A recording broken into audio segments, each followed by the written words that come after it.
మొత్తం ఒక ఏంటిదంటే సెంటిమెంటల్కి గురి చేసి సెంటిమెంటల్ ఫూల్స్ చేసి గద్దెనెక్కి ప్రజాపీఠాన్ని పాలిస్తుండే తప్ప 2028 the power they will show in 2020 పక్కా ఇన్ యూత్ ద్వారానే కేసీఆర్ మళ్ళీ ముఖ్యమంత్రి కాబోతుండు.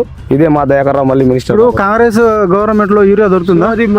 యూరియా కాదండి, యూరియా కాదు. ఒక్కొక్క రైతులు పడిగాపులు కాస్తున్నారు. ఇప్పుడు ఫర్ ఎగ్జాంపుల్ మా కాన్స్టిట్యున్సీ వరకు కొడకండ్ల, రాయపర్తి, తొర్రూరు, దేవరపుల ఐదు కాన్స్టిట్యున్సీలు మా పాలకుర్తి 5 కాన్స్టిట్యున్సీలు 5 మండలాలు. మండలాలకు ఏ మండలం చొప్పున మీ దగ్గర ఉంటాయి కదండి, అన్నీ చూసుకోండి. ప్రతి ఒక్క వీడియో చూసుకోండి మీరు. రైతులు పడిగాపులు చెప్పులు లైన్లో పెట్టాల్సిన పరిస్థితి ఏంటండి.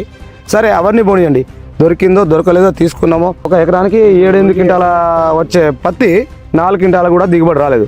అయినా పర్వాలేదు, సరే కొత్తగా వచ్చిండు కదా చేస్తాడులే అని అతని వెంటే నడిచినాం.